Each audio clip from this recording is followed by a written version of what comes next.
பாப்பா சுப்பையா எவ்வளவு லேட்டு? அட நீ வேறப்பா அட்ரஸா கொடுத்த கண்டுபிடிச்ச வரத்துக்குள்ள படா பேஜாரா போச்சு. தேரிக்க எப்படியோ ஒன்று சேர்ந்துட்டல. கேட் வெயிட்டர் கேக்ஸும் 2 பூஸ்டும் கொண்டு வாப்பா. அட என்னப்பா நாஸ்டா கடையில் உட்காந்து பூச்சு சரக்கு சொல்லி நிக்கிறியா? துண்டுக்கு 2 பொறா பஸ் கொட்டும் தமா சிங்கிள் டீ கொண்டா சொல்ல. அதெல்லாம் இங்க கிடைக்காது. வெயிட்டர் கேக்ஸும் 2 பூஸ்டும் கொண்டு வாப்பா. சரி சப்பா எனக்கு ஒரு சந்தேகம். என்ன இந்த சினிமால எல்லாம் வர மாதிரி ஆஸ்பத்திரியில நம்ம 2 பேரும் ரெட்ட குழந்தையா பிறந்து அதுக்கப்புறம் ஒரு வில்லன் வந்து ஒரு குழந்தைய மட்டும் கட்டிக்கின்னு போய் சும்மா சேச்சே நான் பிறந்தது சிம்லா மிலிட்டரி ஹாஸ்பிட்டல்ல. கார்பரேஷன் ஹாஸ்பிட்டல்ல நீ சொன்ன மாதிரி நடக்கலாம். ஆமா நீ என்ன வேலை செய்யற? இது மாதிரி பேஜாரான கேள்வி எல்லாம் கேட்காத, எனக்கு பிடிக்காது. எவன் வேலை தரான்? நிரந்தரமா ஒரு வேலையும் கிடைக்கலன்னு ஒழுங்கா ஊரை சுத்தினுக்கிறேன். ஆனா ஒண்ணு, இந்த உலகத்திலேயே குஷியான மனுஷன் ஒருத்தர் இருக்கான்னா அது இந்த சுப்பையா தான். இதான் நம்ம கதை. உன் கதையை அவுத்து விடு. சொல்றேன் சுப்பையா, இந்த உலகத்துல சந்தோஷம் இல்லாத ஒரு மனுஷன் இருக்கான்னா அது நான் தான். எனக்கு எல்லா வசதியும் இருக்குது. ஆனா ஒண்ணுதான் இல்ல.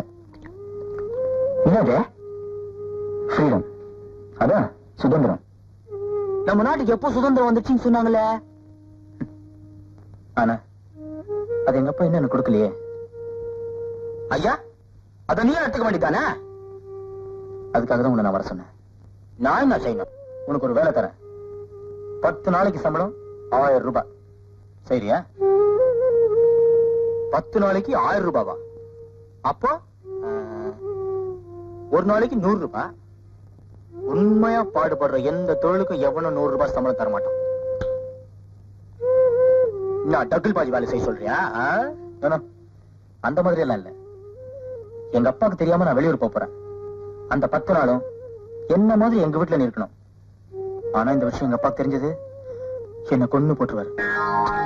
ஆஹா ஐசா கஜாகுதா, நீ ஐசா ஊருக்கு போயிடுவ. உங்க அப்பா கண்டுபிடிச்சு நம்மள கொண்டானா? ஐயோ கவலைப்படாது, நான் பாத்துக்கிறேன். பண்ணிட்டியா? ஐயோ வாமா, நம்மளுக்கு பயமாகுதா? தைரியமா இரு சுப்பையா. பயப்படுறதுனால எந்த காலத்திலயும் பணம் சம்பாதிக்க முடியாது. சரி சரி.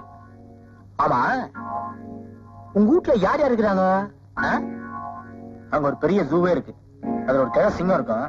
அதான் எங்க அப்பா அடிக்கடி விரும்புவாரு. அப்புறம்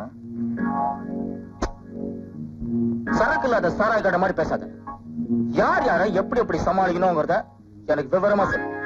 என்ன எங்க வீட்டுல ஒவ்வொருத்தரும் எப்படி இருப்பாங்க, ஒவ்வொருத்தரையும் எப்படி சமாளிக்கணும்ங்கிறத விவரமா அந்த டைரியில எழுதிருக்கேன். என்ன பாத்துக்க. இந்த அட்ரஸ்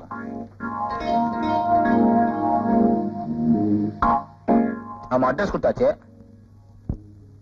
அட்வான்ஸ் அதுல பணம், போட்டோ, உனக்கு என்னென்ன தேவையோ அதெல்லாம் வச்சிருக்கேன். என்ன மாதிரியும் உருவத்தை மாத்திக்கணும். பாத்துக்க. ஐ போட்டோல என்ன மாதிரியும் ஷோக் ஆகுறிய.